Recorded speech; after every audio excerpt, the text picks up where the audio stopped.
आजचा हा व्हिडिओ माझ्या त्या मैत्रिणीसाठी आहे ज्यांना पुरणपोळी खायला तर आवडते पण करता येत नाही. डिटेल व्हिडिओ आज मी त्यांच्यासाठी शेअर करत आहे. इथे वजनी पाव किलो मी घेतली चण्याची डाळ. जर तुमच्याकडे वजन काटा नसेल तर 1 वाटी इथे चण्याची डाळ आहे. एकाच वाटीचं प्रमाण घ्या. स्वच्छ धुवायची आहे आणि कमीत कमी 1 तास पाण्यामध्ये भिजत टाकायची आहे. भिजल्यानंतर 1 वाटीला 4 वाटी असं पाणी घालून कुकरमध्ये थोडीशी हळद, 1 टेबलस्पून तेल किंवा तूप, थोडंसं चवीसाठी मीठ टाकून आपल्याला मध्यम आचेवरती कुकरमध्ये 5 शिट्ट्या द्यायच्या आहेत. कुकरच्या शिट्ट्या झाल्यानंतर डाळीच्या आतलं जे पाणी असतं ते आपल्याला पूर्णपणे काढून टाकायचं आहे. त्याची कटाची आमटी करता येते.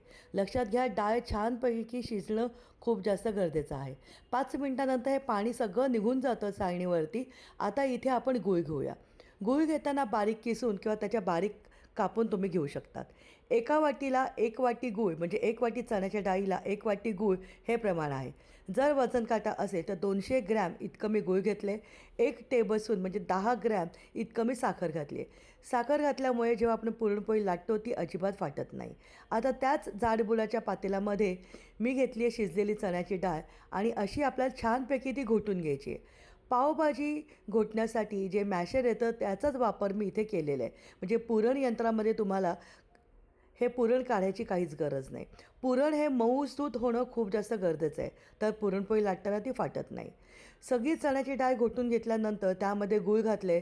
चवीप्रमाणे थोडंसं परत मी इथे मीठ घातलेलं आहे आणि त्यामध्ये घातलेलं आहे 1 टेबलस्पून तूप आणि 1 टेबलस्पून घातले मी इथे सुंठ पावडर.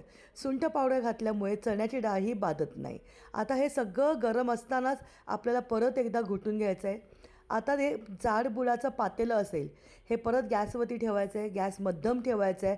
गॅस जर फास्ट असेल ते खाली तुमचं लागू शकतं. सुरुवातीला हे सगळं जे बॅटर आहे हे आपलं पातळ होतं आणि हळूहळू हे घट्ट व्हायला सुरुवात होते. आता ह्याला किती घट्ट करायचं हे पण महत्त्वाचं आहे.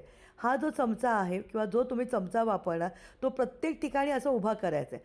समजा चमचा उभा नाही राहिला आणि लगेच पडून गेला याचा अर्थ अजून थोडंसं त्याला घट्ट करायचं आहे. चमचा मध्यभागेवरती छानपैकी उभा राहिला पाहिजे. आता गॅसची फ्लेम बंद केली आहे आणि जायफळ वेलची पावडर टाकली आहे त्यामध्ये 1 टेबलस्पून.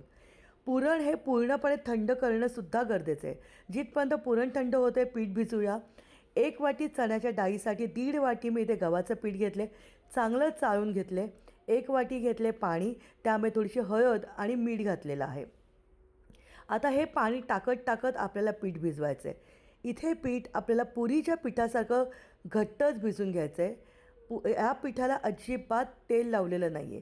पीठ भिजून झाल्यानंतर एका नॅपकिनमध्ये बांधून पाण्यामध्ये कमीत कमी 1 तास आपल्याला भिजून ठेवायचं आहे. असं भिजवल्यामुळे गव्हामध्ये छानपैकी लवचिकता येते. जितकं तुमच्या पातेल्यामध्ये हे पीठ बुडेल एवढं यामध्ये पाणी घालायचं आहे आणि साधारणपणे 1 तास याला भिजून ठेवायचं आहे. समजा 1 तासाचे 2 तास झाले तर काही हरकत नाही, पण 2 तासापेक्षा जास्त याला ठेवायचं नाही आहे. आता 1 तास मी ठेवलं होतं. ह्याच्यातलं नॅपकिनमधलं पाणी सगळं आपण दाबून काढून घेऊया. परत याला परातीमध्ये घेऊया.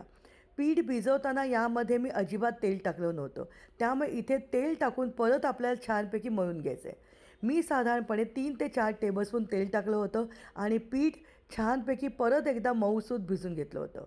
जेव्हा आपण हे पीठ पाण्यामध्ये भिजून ठेवतो पीठ हे थोडं नरम होतं. त्यामुळे सुरुवातीलाच पीठ खूप जास्त नरम भिजू नका. आता एक छोटासा गोळा घेतलेला आहे. जितका तुमचा पिठाचा गोळा असेल, कणकेचा गोळा असेल त्याच्यापेक्षा मोठा तुम्हाला आतल्या चाळण्याचा म्हणजे जे आपण सारण बनवलं होतं त्याचा गोळा पाहिजे. पुरण हे मऊसूत आणि थंड होणं खूप जास्त गरजेचं आहे. जसं तुम्ही व्हिडिओमध्ये बघतायत पुरणाचा गोळा जो आहे हा छानपैकी भरून घ्यायचा आहे. सगळ्या बाजूनी त्याच्या कळा बंद करून घ्यायच्या आहेत जेणेकरून आतलं पुरण हे बाहेर येणार नाही.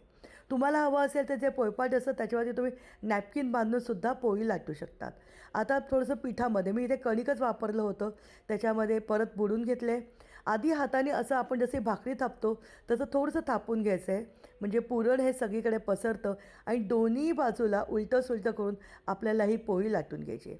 ज्यावेळी आपण पोळी लाटतो बाजूला गॅसवरती मी तवा ठेवला होता गरम करायला. मध्यम आचेवरती तवा गरम करायचा आहे. पोळी खूप जास्त उलटायची नाही आहे नाहीतर जी पोळी आहे ही तुटू शकते. बघा, पोळी तव्यावर टाकल्यानंतर थोडीशी ती मध्यभागी फुगलेली आहे. मग त्याची बाजू मी पलटून घेतलेली आहे. त्याच्यावरती थोडंसं तुपाचा हात लावलेला आहे.